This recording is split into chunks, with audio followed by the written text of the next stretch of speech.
साधना सिखाते लोग बाबा का दर्शन करने आते। 1969 तक 1969 तक संस्था में सदस्यों की संख्या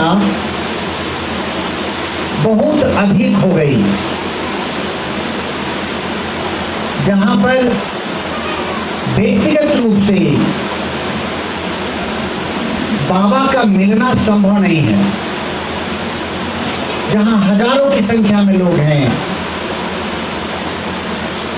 और सभी ये चाहते हैं कि बाबा हमको गाइड करें, हम बाबा से मिलें, हमारी साधना में प्रगति हो, उसके लिए हम चीज जानें।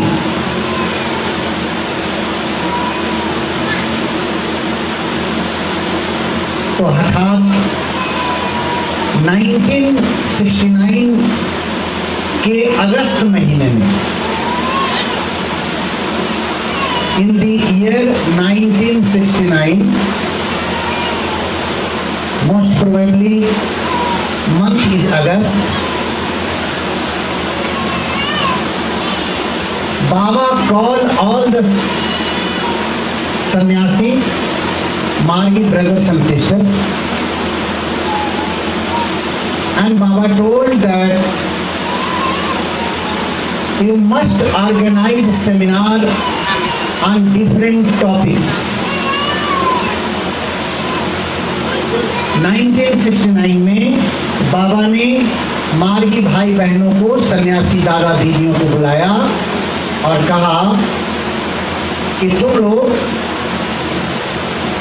आनंद मार्ग के साधकों के ज्ञान को बढ़ाने के लिए, उनके शंका समाधान के लिए, उनके परिप्रश्न का जवाब के लिए सामाजिक और आध्यात्मिक विषय पर सेमिनार का आयोजन करो।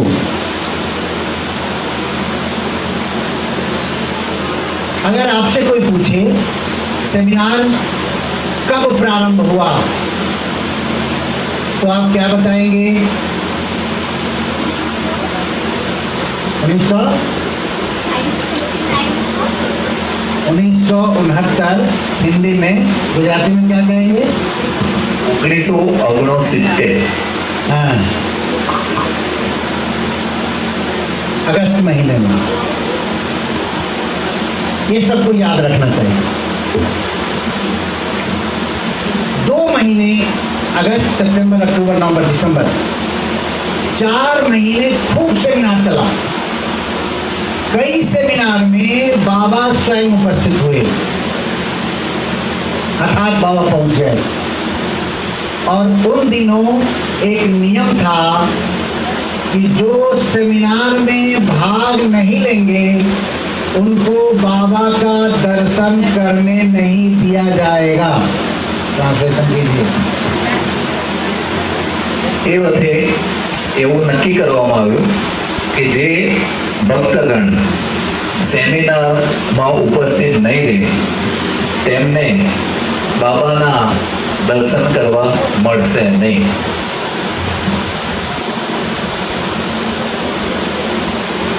लोग इस भय से भी सभी के सभी लोग भाग लेते थे। बहुसंख्यक लोग होते थे। ये 4 महीना खत्म हुआ। हम सब लोग जानते हैं कि जनवरी में, जो प्रथम जनवरी के दिन डीएमएस होता है, बाबा के समय जब डीएमसी होता था, तो 1 जनवरी के दिन शाम में घोषणा की जाती है कि ये पूरे वर्ष क्या काम किया जाएगा। तो उस दिन बाबा ने घोषणा किया कि वर्ष 1970 will be the year of seminar। 1970 seminar वर्ष होगा। तो आपसे प्रश्न पूछा जाएगा, सेमिनार वर्ष कब शुरू हुआ? सेमिनार कब शुरू हुआ? 1969। सेमिनार वर्ष की घोषणा कब हुई? 1970। तो खूब सेमिनार हुए, पूरे वर्ष सेमिनार हुआ। सेमिनार में क्या होता है? ज्ञान वर्धन होता है। क्या होता है? ज्ञान वर्धन होता है। कई चीज आपसे हम सीखेंगे, कई चीज हम आपको बताएंगे जो नया होगा। तो सब लोग सालों भर सेमिनार अटेंड किए और लोग सेमिनार दिए।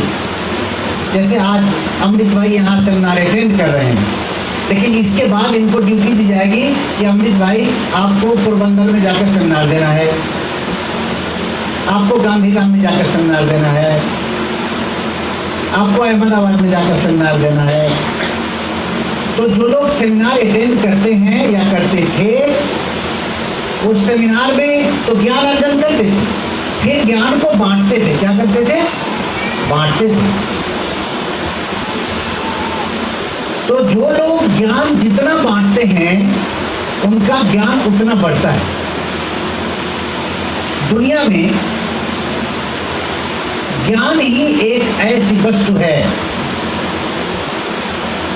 जो बांटने से बढ़ता है।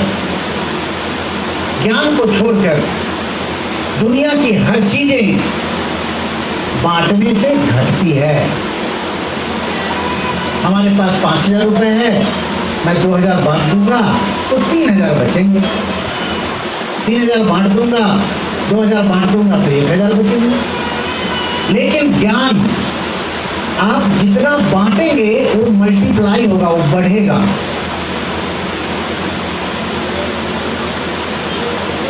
यहाँ कौन कौन लोग शिक्षक हैं?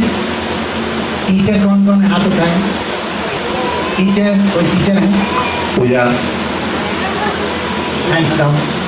आप जब पढ़ाती हैं तो आपको लगता नहीं कि नया कुछ और मिल गया? हर क्लास में जब क्लास लेती हैं तो क्लास लेते लेते आपको कुछ ऐसा टिप्स मिलता है कि ये कुछ नया हो गया। होता है ना? और क्वेश्चन आंसर करते हैं तो और नया मिल जाता है। परमपिता बाबा की। हाँ, इसलिए कहा गया सरस्वती के दरबार की बड़ी अनोखी बात, ज्यों ज्यों खर्चे त्यों बढ़े, ना खर्चे घटी जा। सरस्वती मीन्स विद्या, सरस्वती मीन्स ज्ञान।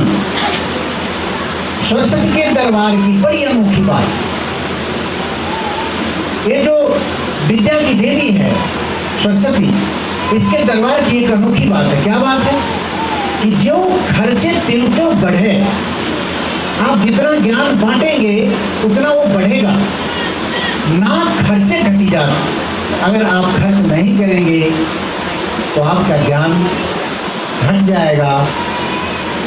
आपका अभ्यास कम होने से पुनः आपके ऊपर बहुत सारी मलिनता छा जाएगी। इसलिए सेमिनार में 2 काम करने के लिए कहा गया। क्या क्या? एक सेमिनार अटेंड करो, ज्ञान प्राप्त करो और इस ज्ञान को बांटो। ये जो ज्ञान है ना, अगर इस ज्ञान को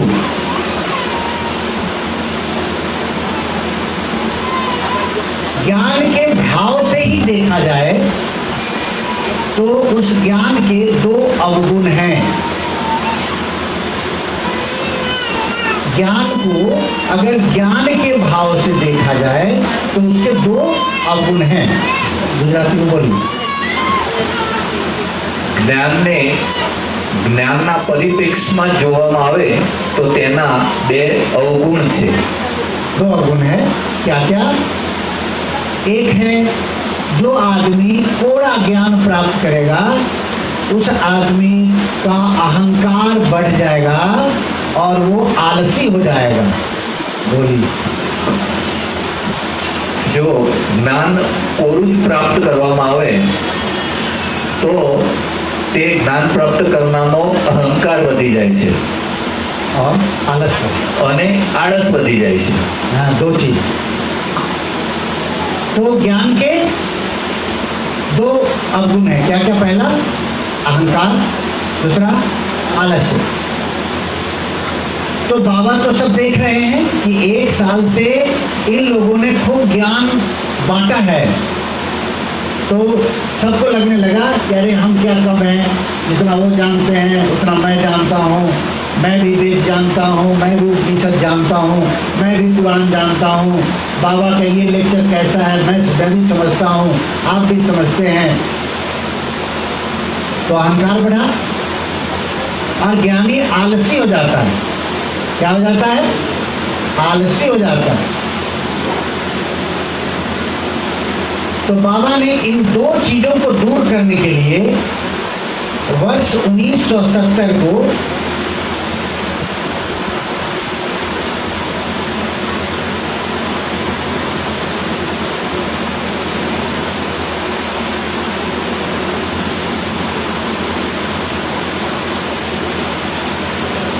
UKK ईयर घोषित किया।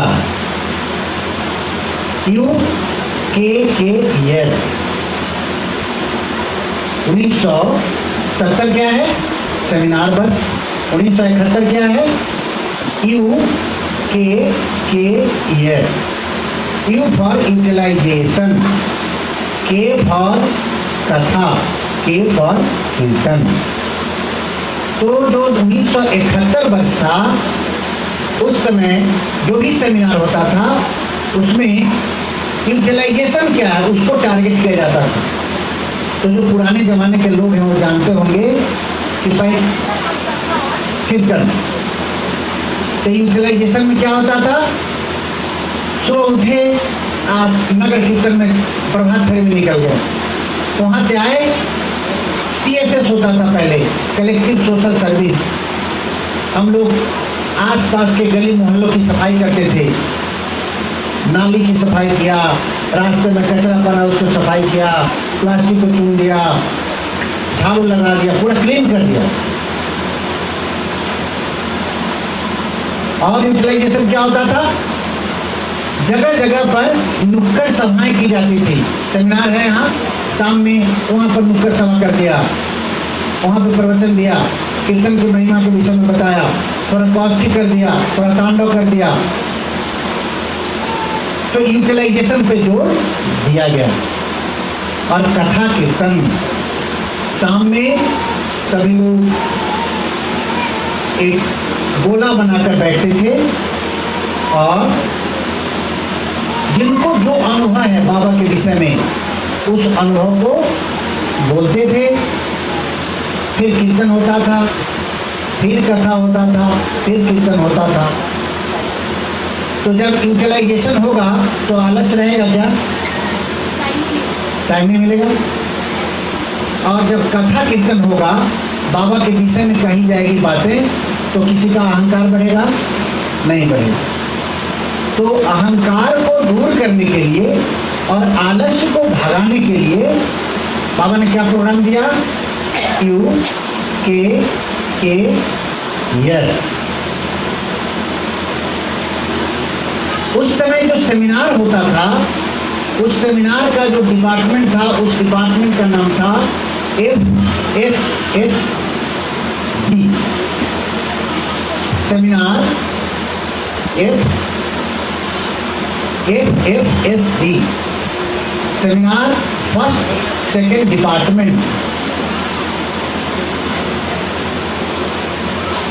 FSSD, seminar first second department. तो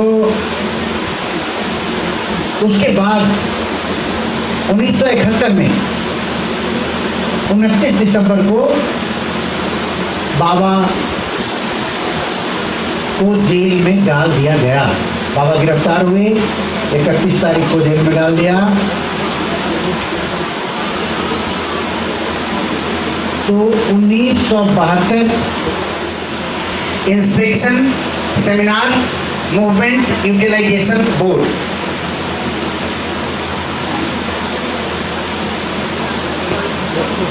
टेस्टर प्लीज।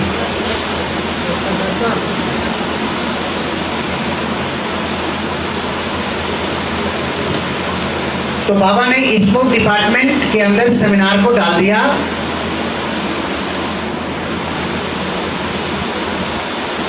अभी जो हम लोग सेमिनार में भाग ले रहे हैं, तो इस सेमिनार को कौन करते हैं, कौन करवाते हैं?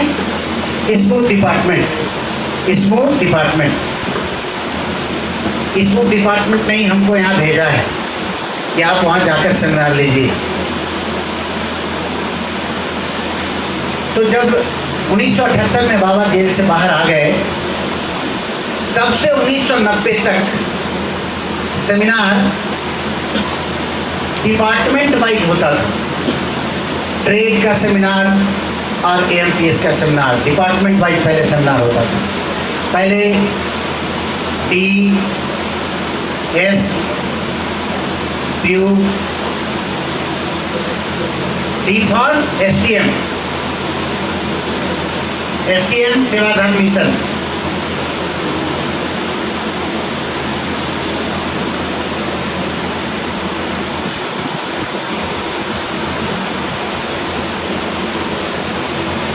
एस फॉर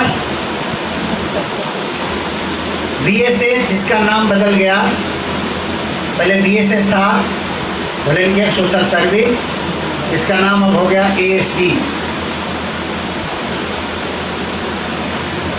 आनंद मार्ग सेवा दल।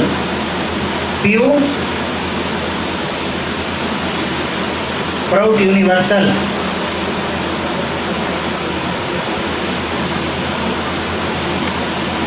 तो पहले जो सेमिनार होता था ये डिपार्टमेंट वाइज होता था। जैसे यहाँ पीयू के ओपटी कौन कौन है? पीयू के ओपटी, पीयू प्राउड के ओपटी कौन है? एसटीएम के ओपटी कौन है? बीएसएस के ओपटी कौन है? अब यहाँ पता ही नहीं है किसी को कि कौन किसका ओपटी है।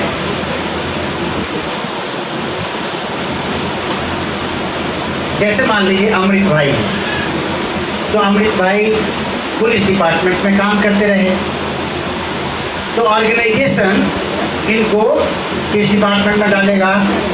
इनके क्लेवर को, इनके डिसिप्लिन को जानते हुए इनको एएसडी में डाल दे। किसमें? एएसडी।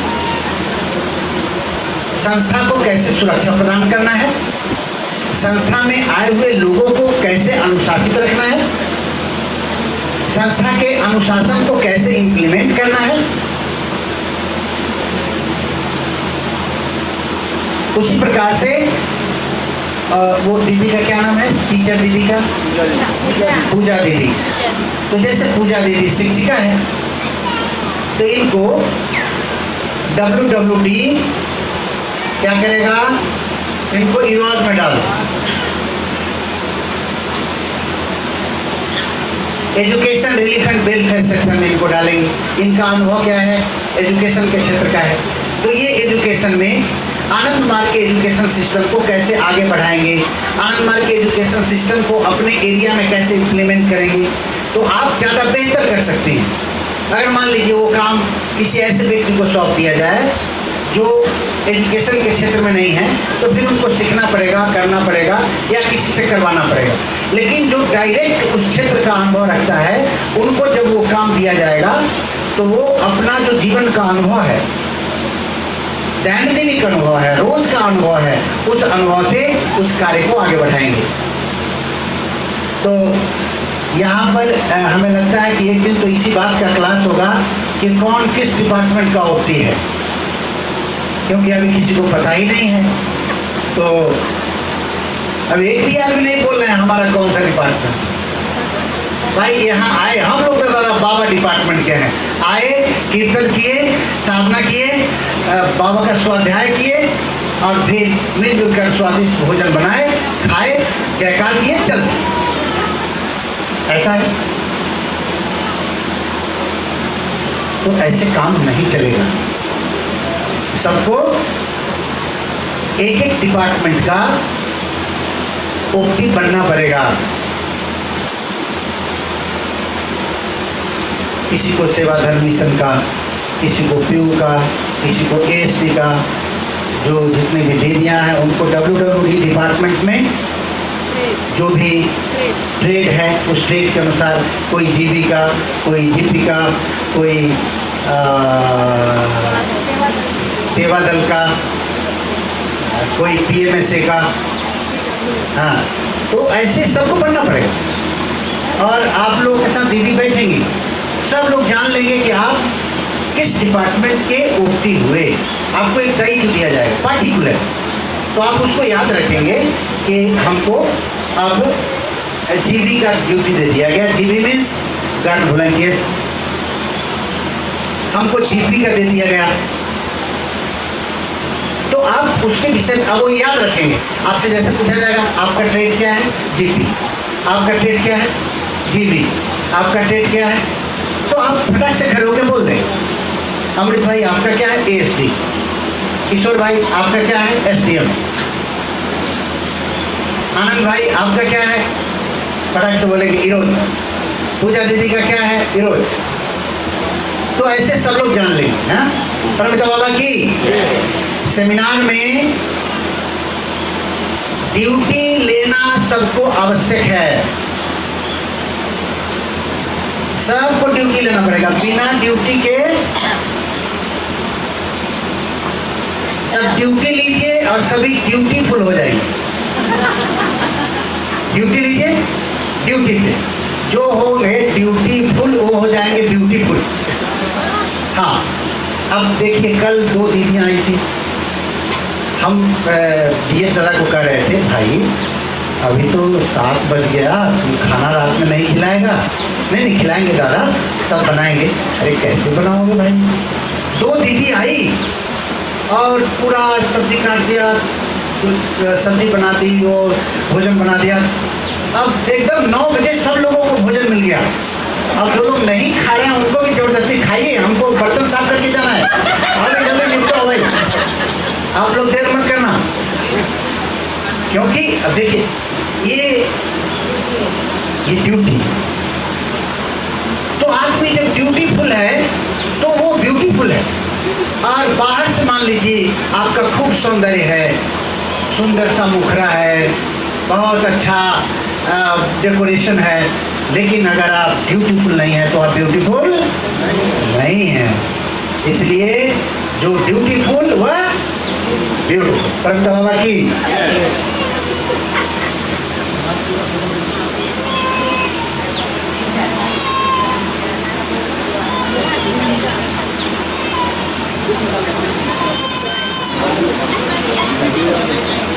तो सभी ध्यान देंगे। 1978 जब 2 अगस्त को बाबा आए तो बाबा ने जेल से आने के बाद ठीक 1 महीने 4 दिन के बाद क्या दिया, कौन बताए? दीदी लोगों को छोड़कर, सन्यासी दीदियों को छोड़कर बाबा 2 अगस्त 1978 को जेल से बाहर आए। 1 महीने 4 दिन के बाद बाबा ने कौन ऐसा चीज दिया जो नारी जाति के लिए, महिलाओं के लिए रामबाण है। अरे वाह, सब लोग ताली बजाइए एक साथ। वेरी गुड, वेरी गुड, एक साथ सब लोगों ने बताया। तो जेल से आने के बाद सबसे पहले बाबा ने नारी जाति के ऊपर एक अनुकंपा किया, कृपा किया, और बाबा ने कहा कि आज मैं जेल से आने के बाद सबसे पहला काम कर रहा हूँ। क्या काम? कौशिकी नृत्य दे रहा हूँ। कब दिए? 6 सितंबर 1978, ठीक 1 महीना 4 दिन के बाद। 2 अगस्त को आए और 6 सितंबर को दिए, 1 महीने 4 दिन के बाद। तो ये जो कौशिकी नृत्य है, यहाँ पर कितनी दीदियां हैं जो महीने में 4 दिन कॉस की करती है। पहले से महीने में 1 दिन करने वाले पहले हाथ उठाइए। महीने में 1 दिन जैसे कर लिए, महीने में 1 दिन नहीं, ज्यादा करती है, ज्यादा करती है। कितना दिन? संडे को छोड़ के। संडे को छोड़कर, मतलब महीने में 26 दिन।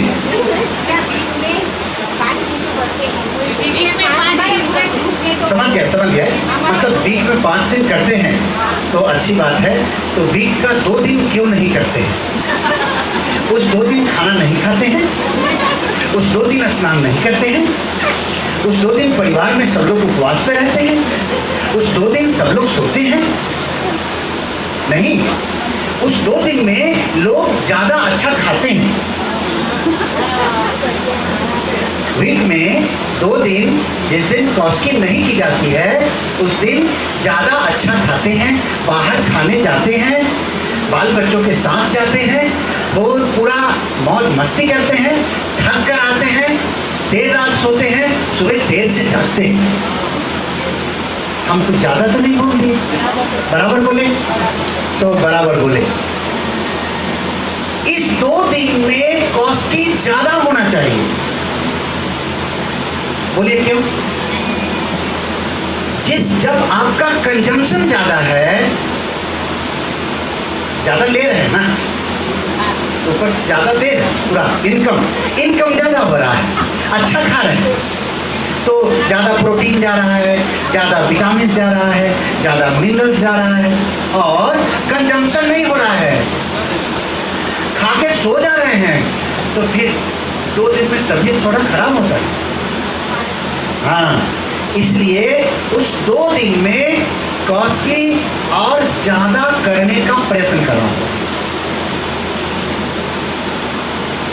जितना इनटेक अधिक होगा उतना कंजम्पशन होना चाहिए कि नहीं?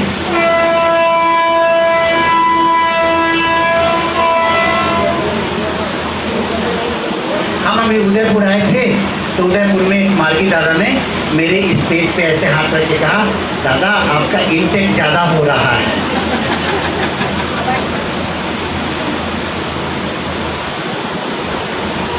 तो मैंने उनको कुछ भी नहीं कहा, भाई ठीक बात है। तो मैंने नहीं कहा उनको, बाद में व्हाट्सएप पे मैं मैसेज किया, इनटेक ज़्यादा नहीं है, कंजम्पशन कम है। मेरा 1 महीना पहले ऐसे छोटा मोटा एक्सीडेंट हो गया, तब से 1 महीना से भी अधिक हो गया मैं एक्सरसाइज नहीं कर पा रहा हूँ, गुरु पूजा भी ढंग से बैठ के नहीं करता हूँ। तो जो इनटेक है, कंजम्पशन एकदम नहीं हो रहा है, ज़्यादा तेज भी नहीं चल सकते हैं, तो जहाँ जाते हैं वहाँ गाड़ी में बैठ जाते हैं। कल पहली बार सबसे ज़्यादा चले, पैदल मोतीपुरा से यहाँ आए। परम बाबा की तामड़ी भाई ने कहा, आज दादा बता दे, गाड़ी लेके आ जाते। हम बोले, अरे भाई कुछ अभ्यास भी तो करने दो, सब गड़बड़ हो जाएगा। परम बाबा की जेल से आने के बाद बाबा ने 6 सितंबर को क्या दिया? कॉस्की। और बाबा ने कॉस्की देकर ये कहा कि मैं नारी जाति के लिए एक वरदान दे रहा हूं कि नारी के जीवन से संबंधित जितनी भी व्याधियां हैं, व्याधियां, रोग, उन सारे रोगों की यह औषधि है। नाचना भी कभी औषधि हो सकता है, या सिर्फ बाबा कर सकते हैं। नाच भी सारी बीमारियों का औषधि। सिर से पैर तक एक्सरसाइज होता है ना?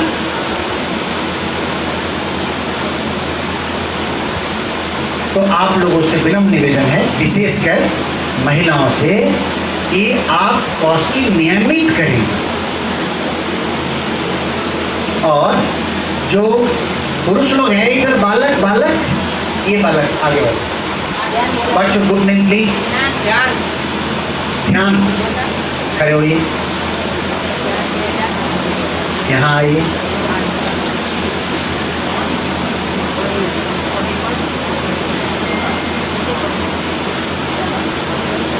पिताजी का क्या नाम है? प्रीत भाई। आप किस क्लास में पढ़ते हैं? 7।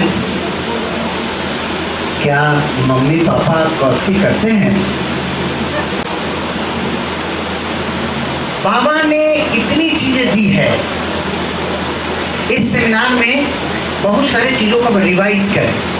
जैसे अभी एक छोटी सी बात हुई कि भाई कॉस्टिंग नहीं करते, तो हमारे पास सब कुछ है और हम जब उसका यूटिलाइजेशन नहीं करेंगे तो क्या होगा? किसी कोई वस्तु आपके पास है और उसको यूटिलाइज नहीं करेंगे तो क्या होगा? आपके फ्रिज में सब्जियां पड़ी हुई है और आप बनाकर नहीं खाएंगे, क्या होगा? सब्जी भी खराब होगा, फ्रिज भी खराब होगा जहां वो रखा गया है, पैसा खराब हो गया। आप सब्जी खरीद के लाए हैं ना, पैसा भी गया, फ्रिज भी खराब हुआ और आपका स्वास्थ्य लाभ नहीं हुआ, आप भी कमजोर हो गए। तो बाबा ने हम लोगों को जो कुछ भी दिया है, हमें जब तक स्वास्थ्य ठीक है। अब जैसे मान लीजिए महेंद्र दादा हैं, महेंद्र दादा हैं, हाँ महेंद्र दादा। तो अब इनका उम्र हो गया, अब इनको हम बोलेंगे दादा तांडव करके बताओ, चलो दादा तांडव करेंगे, तो अब नहीं कर सकते। क्यों? क्योंकि जब 70-75 वर्ष 80 वर्ष की आयु हो जाने पर हृदय रोग, ब्लड प्रेशर, ये स्वाभाविक रूप से ही जीर्ण होने लगता है। गाड़ी पुरानी हुई तो गाड़ी जब पुरानी हुई तो विभिन्न प्रकार के जो यंत्र हैं वो भी कमजोर होने लगते हैं, स्वाभाविक रूप से होता है। जीर्णावस्था आती है, जरावस्था आती है, प्रभु बाबा की। इसलिए जब तक वो अवस्था नहीं है तब तक हम लोगों को चाहिए कि हम अपने समय का, अपने ऊर्जा का, अपने दैहिक, मानसिक, आत्मिक बल का जितना अधिक उपयोग कर सके उतना बढ़िया है। तो सेमिनार बाबा ने दिया। सेमिनार देने का क्या पर्पज है? कि तुम लोग ज्ञान वर्धन करो। क्या करो? ज्ञान वर्धन करो। और उसका जवाब नहीं मिलेगा तो आप मार्ग को छोड़ सकते हैं। मैं बता रहा हूं, परसों मैं यहाँ आया, उसके पहले मैं आर एस दादा आपको नहीं बताया, दिनेश दादा के एक मित्र कनाडा में रहते हैं, उनका फोन आया। उनका फोन इसलिए आया कि उदयपुर में जो एक घटना घट गई तो वो डर गए, भाई तुम लोग कैसे हो, सुरक्षित हो, कहीं मत निकलो ऐसे।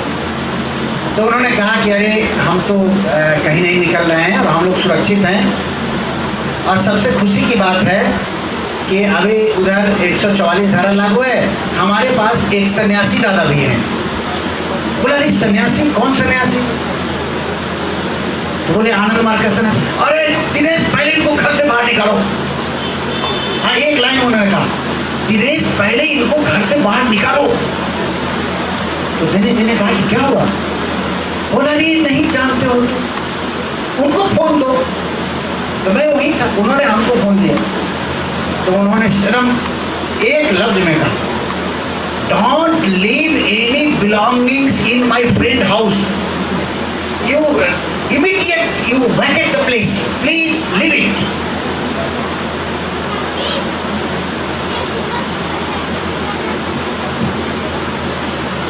तो मैंने कहा कि व्हाट हैपेंड, क्या हुआ आपको? नहीं मैं जानता हूं, प्लीज हटिए। तो मैंने कहा कुछ तो बात तो कीजिए प्रभु, आप कनाडा में हैं, आपको ऐसे डरा रहे हैं जैसे यहाँ हैं। हम भी आपको कहें कि कनाडा छोड़ो तो आप कनाडा छोड़ देंगे? कैसी बात करते हैं? बात तो कीजिए, क्या बात?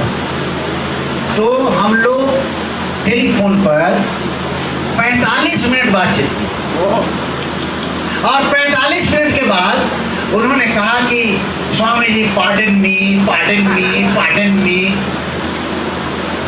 तो मैंने कहा कि देखिए आप इतना बार पार्डन बोल चुके, जितना बार आप निकलने के लिए नहीं बोले थे, इसलिए मैंने पार्डन कर दिया आपको। फिर उन्होंने वीडियो कॉल किया। उसके बाद यहाँ क्या हुआ, यहाँ पर सारा इंटरनेट बंद कर दिया, लेकिन उनके ऑफिस में वाईफाई चल रहा था, तो वहाँ वीडियो कॉल। बोला अरे स्वामी जी को बोलो वीडियो कॉल करके और हमको टेलीफोन पे ही ब्रह्म साधना सिखा देने के लिए। एक आदमी जो 1 घंटा पहले कह रहा है कि घर खाली करो, वो 1 घंटे के बाद कह रहा है कि मुझे ऑनलाइन ही साधना सिखला दीजिए। तो फिर मैंने कनाडा का एक दादा का एड्रेस निकाला, उनका टेलीफोन नंबर निकाला, उनको भेजा, उनसे उनको बात कराया, वहाँ एक मार्गी है उनसे बात कराया, और मुझे लगता है कि अब उनकी दीक्षा हो जाए। तो ये पंचांग है ना, पंचांग है।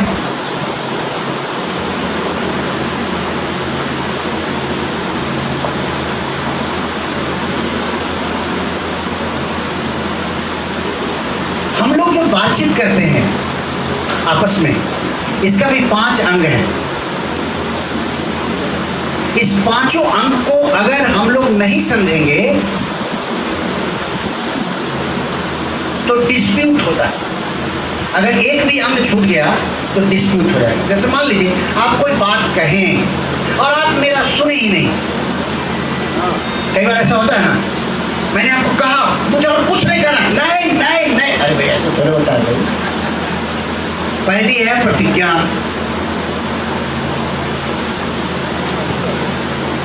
उसके बाद है हेतु, उसके बाद है दृष्टांत,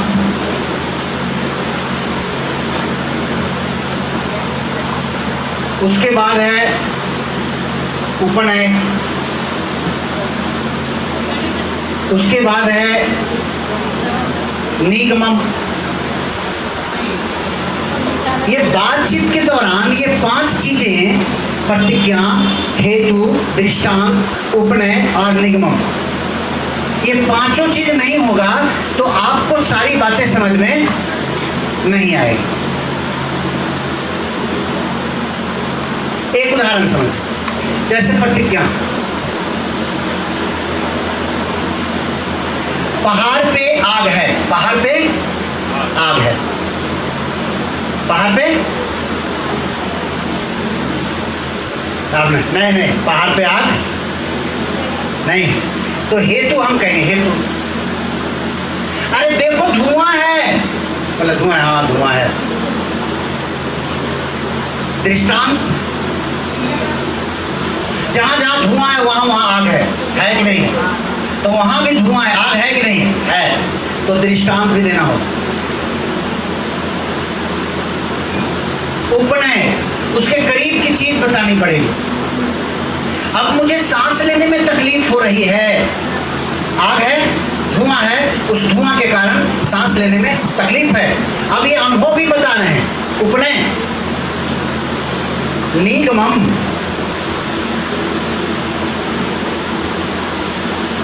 भली भांति जो बात कही गई उसको समझा देना, इसको निगमा कहते हैं, निगम कहते हैं। आगम है, निगम है। तो प्रतिज्ञा, हेतु, दृष्टांत, उपनय, निगमन, ये होनी चाहिए। जैसे हम लोग, ध्यान से सुनिए, पीछे कौन है, प्रणता बाबा की। जैसे हम लोग कोई बातचीत करते हैं तो बातचीत में हम अपना पक्ष रखकर दूसरे के पक्ष को सुनना नहीं चाहते हैं। अगर नहीं सुनेंगे तो आपके बीच दूरियां बढ़ जाएगी। क्या होगा? दूरियां बढ़ जाएगी। आप सुनिए, सुनाइए। आप अपनी बात कहें, सामने वाले को बात करने दीजिए, सामने वाले को दृष्टांत देने दीजिए, उदाहरण देने दीजिए, उसको अपने जीवन का अनुभव बताने दीजिए, उपमाएं बताने दीजिए। ये जब 5 चीजें हो जाएंगी तब आप किसी की चीज को भली भांति समझ सकते हैं। इसलिए जो सेमिनार है, ये सेमिनार प्रतिज्ञा, हेतु, दृष्टांत, उपनय और निगमन, इस 5 चीज को समझने के लिए सेमिनार होता है। हमको 3 चीज समझना है, बात समझना है, जल्द समझना है, वितंड समझना है। इसको जब समझेंगे तभी आप इसको जितना समझेंगे उतना ही आपकी साधना, उतना ही आनंद मार्ग आदर्श के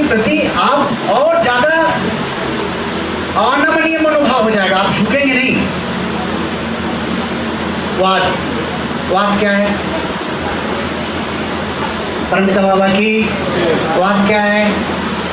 साम्यवाद, पूंजीवाद, द्वैतवाद, अद्वैतवाद, ईश्वरवाद, एकेश्वरवाद। वाद का मतलब दर्शन, वाद का मतलब फिलॉसफी। वाद, वाद का मतलब है आपके दर्शन की खासियत, आपके दर्शन की, आप जिन चीजों को मानकर चल रहे हैं उसकी विशेषता। ये जितना भी एडवर्टीजमेंट होता है ना, एडवर्टीजमेंट टेलीविजन पे आता है, उसमें मूलतः वाद की चर्चा की जाती है। आगे एक छोटा सा पाउच है, ये पाउच में कोई स्नो है, क्रीम है, इसको लगाइए और 5 दिन में गोरे हो जाइए। ये क्या वाद है? क्या है वाद? वो किसी की शिकायत नहीं कर रहा, वो सामान बेचने वाला किसी की शिकायत नहीं कर रहा, अपनी तेल की खासियत बता रहा है। शुद्ध सरसों का तेल, अपने खेत से काटे हुए सरसों को इकट्ठा करके अपने ही उसमें बना के, ये देखिए ये सरसों और ओरिजिनल सरसों की पेराई और इसका ये शुद्ध तेल खाइए, आपका लीवर किडनी पेनक्रियास सब मजबूत रहेगा। अरे वाह, ये क्या है? इसको क्या कहते हैं? वाद। वाद अपने चीज की खासियत को बताना, इसको क्या कहते हैं? वाद मतलब अपने चीज की खासियत को बताना। जैसे अब आज से एडमिशन शुरू हुआ, स्कूल शुरू हुआ, तो अभी आनंद मार्ग के टीचर, आनंद मार्ग के जो भी सहयोगी हैं वो बाहर घूमेंगे। आनंद मार्ग स्कूल, मेरा ये विद्यालय, ये गुरुकुल पद्धति से चलता है, यहाँ बच्चों को संस्कार दिए जाते हैं, यहाँ बच्चों को जीवन की कला सिखाई जाती है, यहाँ बच्चों को फिजिकली फिट रहने की बात बताते हैं, बच्चों को कैसे संस्कार दिए जाएंगे, माता पिता के प्रति कैसे प्यार देंगे, कैसे संस्कार देंगे, अब पूरा ये बात बताया जाए। इसको कहते हैं वाद। क्या कहते हैं? वाद। एक लाइन में समझ के रखिए, वाद मीन्स अपने चीजों की विशेषताओं को लोगों के समक्ष प्रस्तुत करना, इसको कहते हैं वाद। परमपिता बाबा की। तो कभी भी आप किसी का जब प्रचार करने निकलिए तो आप अपने आनंद मार्ग की, अपने दर्शन की खासियत को बताइए, विशेषता क्या है। दूसरा क्या है? जल। जल क्या है? जल है जो स्थापित कोई चीज है पहले से, उसकी जो त्रुटियां हैं उस पर प्रहार करना। जो कोई स्थापित चीज है उसकी त्रुटियों पर प्रहार करना, इसको कहते हैं जल। जैसे अपने स्कूल का प्रचार कर रहे, अच्छा भले ये ऐसा स्कूल नहीं है कि यहाँ पर हम लोगों को अपने बच्चों को अंडा खाना सिखा देंगे। क्या रोज खाओ अंडा तो उसको मारेंगे डंडा? हम बच्चों को ऐसा नहीं सिखाते। हाँ, हमारे यहाँ ऐसी शिक्षा नहीं दी जाती है। तो बगल में कोई स्कूल में जहाँ गलत चीज सिखाया जाता है तो उस पर प्रहार कर रहे हैं, इसको क्या कहते हैं? जल्प। कोई भी स्थापित चीज की त्रुटियों को बताना, इसको क्या कहते हैं? जल्प। परमपिता बाबा की। और तीसरा है वितंड।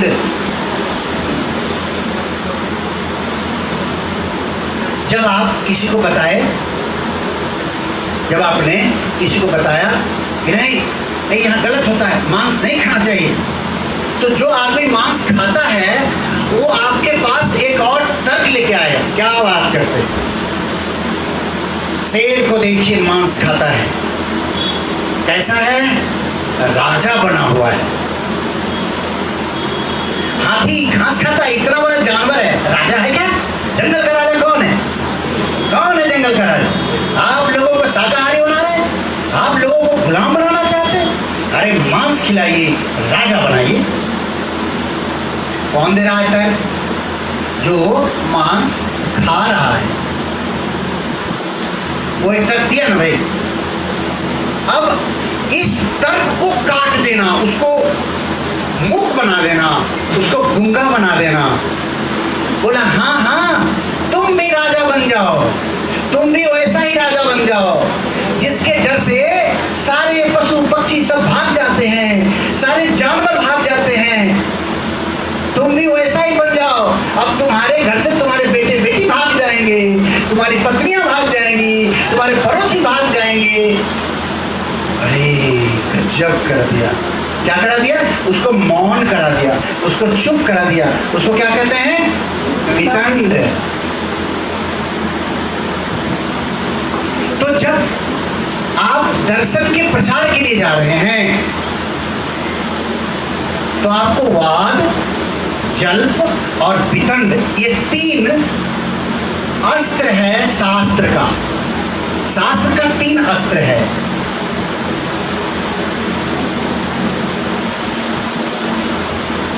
ध्यान, शास्त्र के 3 अस्त्र हैं। There is 3 weapons of scriptures. शास्त्र के कितने weapons हैं? 3। कौन कौन? वाद, जल्प और वितंड। There is 3 weapons. ये तीनों weapons आपको अपने पास रखना चाहिए।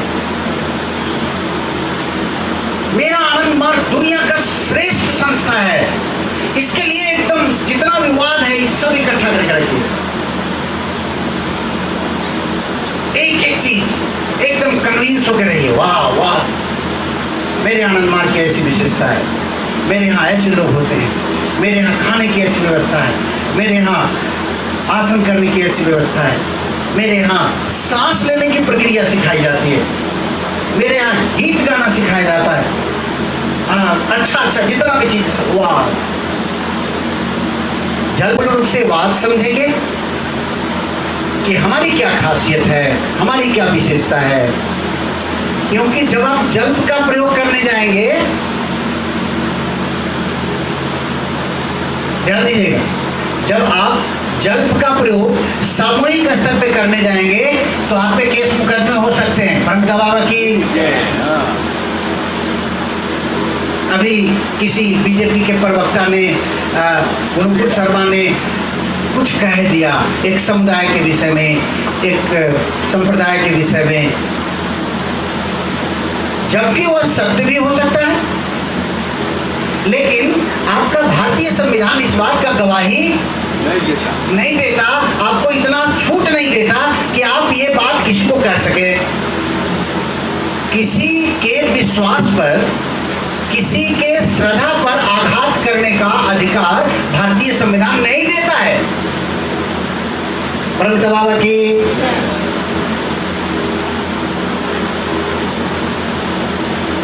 इसीलिए वाद का अधिक से अधिक प्रयोग करना है। जल्प का प्रयोग कब करना है बताइए?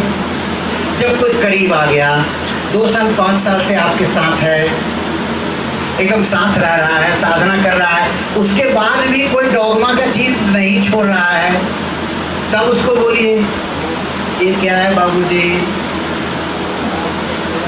एक लड़का हाथ में इतना धागा बांधे हुए था, 1 धागा 2 धागा 3 धागा, और बार बार मेरे पास आए, दादाजी पानी लेकर आओ, दादाजी खाना खिलाओ।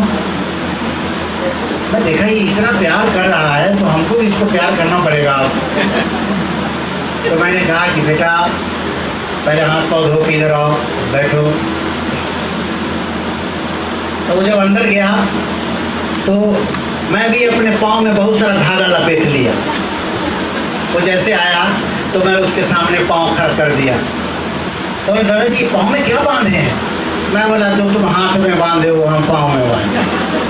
तुम हाथ में क्या बांधे हो? बोला लोग बांध देते हैं।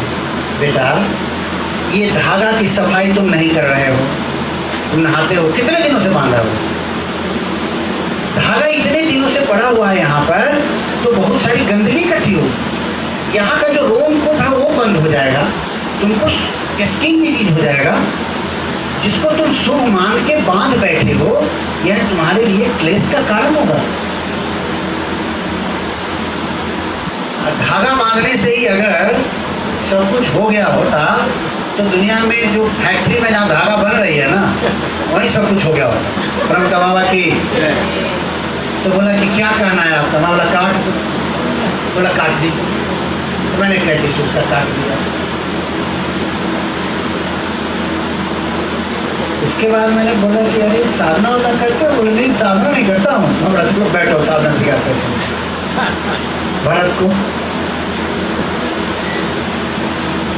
तो जब आपके पास कोई आ जाए, जब आपको मान्यता देने लगे, आपको गार्जियन समझने लगे, तब आप जल का प्रयोग कीजिए।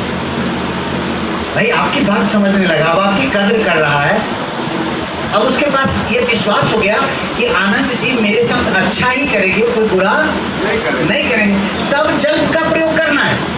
ऐसा नहीं कि चलते चलते पहले जल का ही प्रयोग कर दिया, तब मारपीट हो जाएगी। क्या हो जाएगा? झगड़ा हो जाएगा। हम काम नहीं कर सकते हैं। करीब आने दीजिए, प्यार कर दीजिए, बहुत प्यार होगा, उसके बाद जल का प्रयोग होगा। परमपिता बाबा की। तो सेमिनार में हम लोग वाद, जल, वितंड इसको सीखेंगे, इसको जानेंगे। जानना आवश्यक है। वाद मीन्स आनंद मार्ग की विशेषता, खासियत क्या? जल, इस दुनिया में क्या चल रहा है, कितनी ऐसी चीजें हैं जिससे समाज की प्रगति रुकी हुई है, थमी हुई है, उसमें भी बात करें और उसको एक समुचित तर्क देकर खत्म भी करें। तो सेमिनार आनंद मार्ग दर्शन को समझने के लिए। अब सही बात कहें तो मैं ये यहाँ पर 14 में शादी हुआ, 15 में आपके सुपुत्र का। कब हुआ? 14 में हुआ। तो 14 के बाद अभी आए, इस बीच में आए ही नहीं। 14, 6, 20, 22, 8 साल के बाद आए। हम सही बताए तो महेंद्र दादा को भूल गए थे। अब इतने सारे लोग दिख रहे हैं तो हम ये जानते थे भाई कौन है। हिम्मतनगर में एक अमृत भाई है, एक आनंद भाई है। भाई चुन्नी दादा बीमार हो गए, हमारे शंकर भाई बाबा के गोद में चले गए। तो आप कौन? अरे यहाँ जब आके देख रहा हूँ यार 30 लोग हैं। यहाँ पे संदीप भी है, यहाँ पे दीपक भी है, यहाँ पे ये भी है। अब देखो इसको इतना जानते हैं, 8 साल हो गया। 8 साल के बाद आज देखे भाई क्या आती नहीं? DMS अच्छा आप DMS में आए हैं? 8 साल आए में आए हैं? 8 साल 5 साल में तो हो गया ना। हमारे किशोर भाई आते हैं, किशोर भाई का कोई प्रोग्राम आप नहीं छोड़ते हैं। किशोर भाई पहले पहुंच जाते हैं। अभी जमालपुर DMS में एकदम खूब काम किए, किशोर भाई एकदम जान लगा रहे पूरा। अब ये जैसे कहीं रहते हैं तो डील डोल वाले आदमी तो आदमी यहीं पर देता है, आखिर कौन है? गुजरात के मारे। अरे गुजरात के मारे किशोर भाई सबको चमका के रखते हैं एकदम। तो जब हम लोग आपस में सेमिनार में मिलते हैं तो इंटरेक्शन होता है। क्या होता है? इंटरेक्शन, आपस में विचारों का आदान प्रदान, एक दूसरे को देखकर कई प्रकार के आध्यात्मिक स्पंदन का निस्तारण हो रहा है। आपके अंदर से निकल रहा है आध्यात्मिक शक्ति, किसी और के अंदर से निकल रहा है। उन शक्तियों का जब समावेश होता है, हम जब उस हरि परिमंडल के भीतर आ जाते हैं तो कई तरह की भ्रांतियां, कई तरह के दुख कष्ट दूर हो जाते हैं। ये मामूली बात नहीं। इतने सारे लोगों का इकट्ठा होना, इतने सारे लोगों का एक साथ हरि नाम लेना, बाबा नाम लेना, एक साथ मन से परमपिता बाबा की जय करना, इसका जो स्पंदन है, वाइब्रेशन है, तरंग है, वो क्या करेगा? हमारे और आपके अंदर जो पास है, बंधन है, उसको तोड़ दे, मुक्त कर दे, खोल दे। इसलिए सेमिनार गेट टुगेदर है, सेमिनार से ज्ञानवर्धन है, सेमिनार से आध्यात्मिक उन्नति है। सेमिनार के माध्यम से हम संस्था को मजबूती प्रदान करते हैं। संस्था को कैसे प्रसारित कर सकते हैं, इसको और कैसे दूर तक ले जा सकते हैं, इसकी व्यवस्था है, ड्यूटी वगैरह देते हैं। तो ये सारी चीजें हैं। मूल रूप से जो सेमिनार का प्रयोजन है वह प्रयोजन है आध्यात्मिक विकास करना। आनंद मार्ग के किसी भी कार्यक्रम का सबसे पहला जो उद्देश्य है कि साधक जहां पहुंचा है वहां से और आगे बढ़े और गति प्रदान करे। टाइम क्या हुआ? 12:30। अच्छा, 12:30। तो प्रारंभ में जिस प्रकार से सेमिनार हुए, वो सेमिनार की सिलसिला जारी है, चल रहा है। सेमिनार आपका विश्वास को और मजबूत करने के लिए,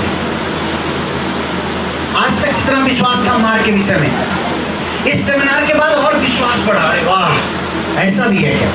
हाँ, ऐसा भी है।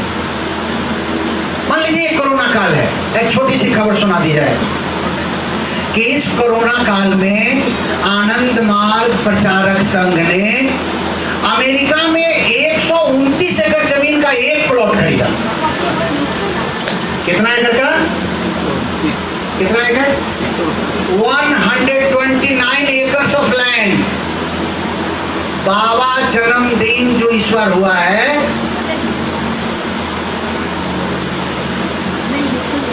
ये बाबा सेमिनार में इतना अच्छा भोजन कराना है कि लोग देखते रह जाए। सेमिनार में इतनी बढ़िया साउंड सिस्टम करनी है, लोग देखते रह जाए। ये चित्त, किसके चित्त में लहर पैदा कौन कर रहे हैं? बाबा। करे करावे साइया चित्त में लहर उठाए। दादू कहे जीव सिर धर, आप बगल हो ही जाए। दादू कहते हैं जीव के सिर पर यश और अपयश का सारा चीज छोड़कर भगवान किराने होकर देखकर मुस्कुराता है। वाह, क्या देखो क्या कर रहा है। महाभारत के बाद आपस में सब चर्चा कर रहे हैं। अर्जुन उधर कर रहा है, इसको ऐसे मारा था इसलिए ये इसको ऐसे पूरा कर दिया। उधर भीम कर रहा है हमारे गदा के सामने सब को ध्वस्त कर दिया।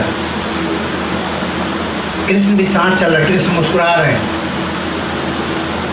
कृष्ण से ही लोग पूछ रहे हैं कि प्रभु अरे बताइए, मतलब हम पांचों में कौन रहा, ऐसा झटका मारे पूरा कर दिए ना। कृष्ण मुस्कुराते हुए आगे बढ़ रहे हैं, बोलते हैं देखो मैं तो तुम्हारा रथ चला रहा था अर्जुन, तो मुझे सिर्फ रथ चलाने पे ध्यान था, मुझे नहीं पता कि कहाँ क्या हुआ। यहाँ एक आदमी है जो पूरा बिजनेस कर रहा है, वो है बर्बरी। उसका गर्दन काट के वहां टांगा हुआ। उसने कहा भैया महाभारत के बाद फेंकना। तो कृष्ण ने कहा हे ऋषि बर्बरी, आप बताइए इस महाभारत में किसका पराक्रम कैसा था, कौन कितना लड़ा, कैसा था? तो उन्होंने कहा कि अरे कृष्ण क्या बात कर रहे हैं, हमने तो यहाँ आपको ही लड़ते देखा, आपको ही मरते देखा, और आपको भी जिंदा देख रहा हूं। लड़ने वाले भी आप, मरने वाले भी आप, साक्षात खड़े भी आप। मैंने कृष्ण के सिवा कुछ देखा ही नहीं।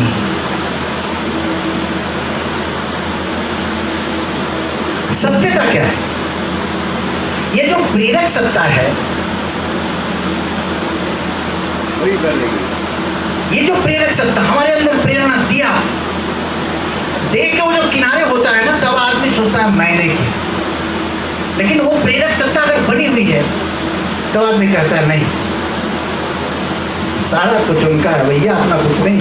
मैं तो देख रहा हूँ, सब कुछ दिख रहा है कि वे करता है, वे ही भोगता है, वही करने वाले हैं, वही भोग करने वाले हैं, वही अपने आप में लय करने वाले हैं। तो दादू की ये जो दो पंक्ति है ना, अद्भुत है। करे करावे साइया चित्त में लहर उठाए, दादू कहे जीव सिर धर आप अलग हो ही जाए। इस दुनिया में जितने भी कार्यकलाप हो रहे हैं, जितना भी विकास दिख रहा है, जितना भी विलय दिख रहा है, जहां भी प्रलय दिख रहा है, सत्यता यह है कि ये सब कुछ उनके लीला के अंतर्गत चल रहा है। हम और आप परेशान ना हो, हमारे और आपके परेशानी से कुछ होने जाने वाला नहीं है। अब क्या होगा, यूक्रेन में इतना मार दिया, ये रशिया बहुत गंदा है, बाप इतना मार दिया, क्या हो जाएगा?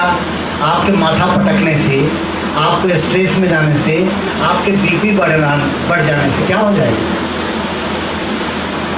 कौन जानता है प्रभु की क्या लीला है? आप तो हाथ उठाइए। हाँ, ज्यादा से ज्यादा सामाजिक दृष्टिकोण से यह कह सकते हैं कि जो ये प्रहार हो रहा है ये उचित नहीं है, बस इससे ज्यादा कुछ नहीं। हम कर क्या सकते हैं भाई, हमारे और आपके बस तो कुछ है नहीं। तो मैं कह रहा था कि दादू के एक शिष्य हुए, उनका नाम था रज्जब। रज्जब को दादू ने बहुत प्यार से पाला, और रज्जब के विषय में ऐसा कहा जाता है कि जो दादू के लिखे हुए साहित्य हैं, जो दादू ने साहित्य लिखा, रज्जब गुरुभाव में जाकर रज्जब ने रज्जब कहा ही नहीं। रज्जब जब लिखने लगा तो रज्जब लिखते अंत में लिखता था दादू कहे। वो रज्जब ने अपना नाम लिखा ही नहीं, इसलिए रज्जब के लिखे गए साहित्य और दादू के लिखे गए साहित्य में कोई भेद नहीं, इतना पहुंच गया था। अभी भी लोग भेद कर नहीं पा रहे, ये दादू लिखे कि कौन लिखे। जैसे मान लीजिए एक बाबा आनंद मूर्ति जी लिखे और एक अमृत भाई लिखे, तफात हो जाएगा, पता लग जाएगा, लेकिन वहां पता नहीं लगा। क्यों? क्योंकि रज्जब दादू बन गया, रज्जब दादू बन गया। तो रज्जब को बहुत प्यार से दादू ने पाला, पोसा, बड़ा किया। रज्जब एक दिन पत्रिका लेके पहुंचा कि गुरुजी, पूर्णिमा के दिन मेरा विवाह है। अब गुरुजी तो जैसे विवाह का कार्ड देखे इनका तो हालत खराब हो गया, क्योंकि दादू के मन में यह था कि मैं गुरु गद्दी रज्जब को दूंगा, इसी को गुरु बनाऊंगा। अरे विवाह करने जा रहा है रज्जब से, बांधियो माथ पे मोड़, अरे आयो थो हरि भजन को किलो नरक का ठोर। रज्जब से गजब, अरे बिना रज्जब गजब मोड़, माथे पे मोड़ बांध लिया।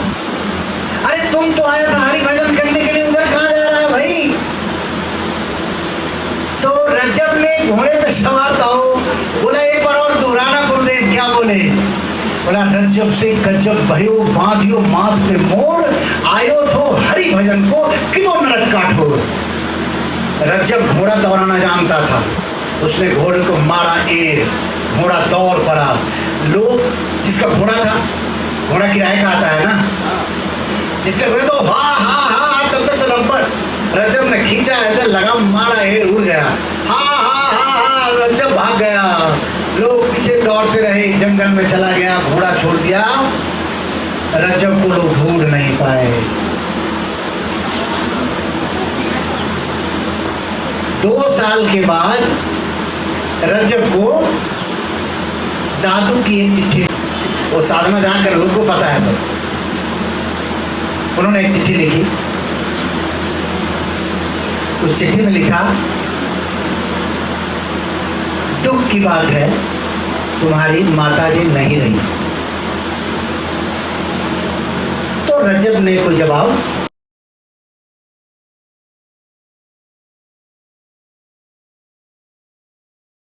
चिट्ठियां दे दी मैंने, चिट्ठी का जवाब नहीं दिया। चलता हूं, उसकी हैकरी निकाल दूंगा। बहुत अहंकार बढ़ गया है। दादू पहुंचे, दादू जैसे पहुंचे उसने साष्टांग प्रणाम किया। तो पहले जैसे साष्टांग प्रणाम किया तो आधा तो ये फ्यूज हो गए। आपके सामने कोई आदमी झुक जाए तो आपका कितना भी गुस्सा रही, अगर आके हाथ जोड़ दिया, कहीं पैर छू दिया, तब तो आप गए काम से। और साष्टांग मार दिया तो फिर क्या है, आपकी हिम्मत है कुछ कहने की? रज्जब ने मारा साष्टांग, दादू का गुस्सा शांत हुआ। उठो उठो उठो, अच्छा ये बताओ, मैंने 2-2 चिट्ठियां लिखी, तुमने जवाब क्यों नहीं दिया? बोले गुरुदेव, जब मैं विवाह के लिए तैयार होकर चला था तो आपने 2 पंक्ति कही थी। बोले हाँ, क्या कहा था? रज्जब से गज्जब भयो, बांधियो माथ पे मोर, आयो थो हरि भजन को, किदो नरक काठो। तो मैं भी आपके दोनों चिट्ठी का जवाब 2 पंक्ति में देता हूं। बोला क्या है?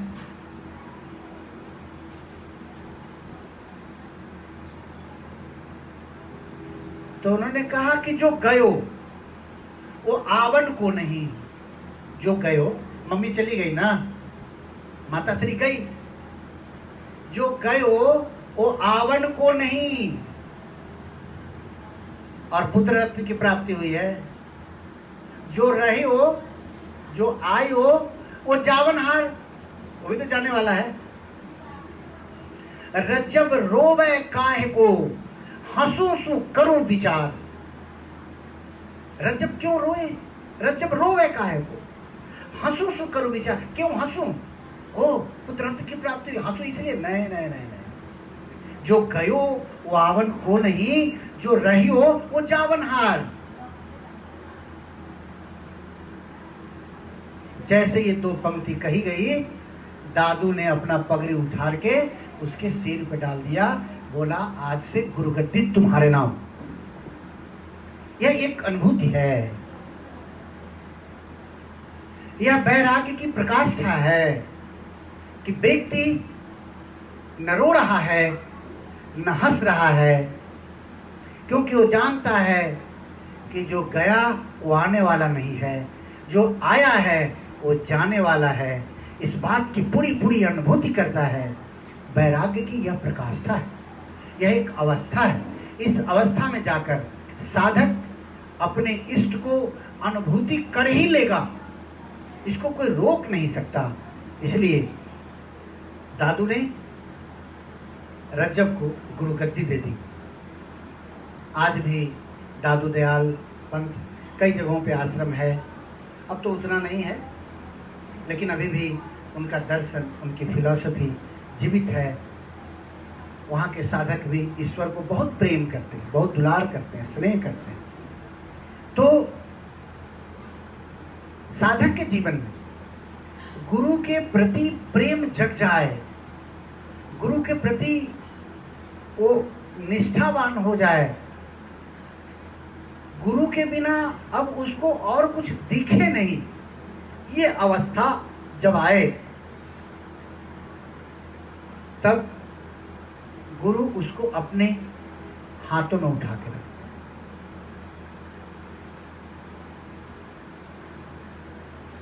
तो ये सेमिनार 3 दिन का है।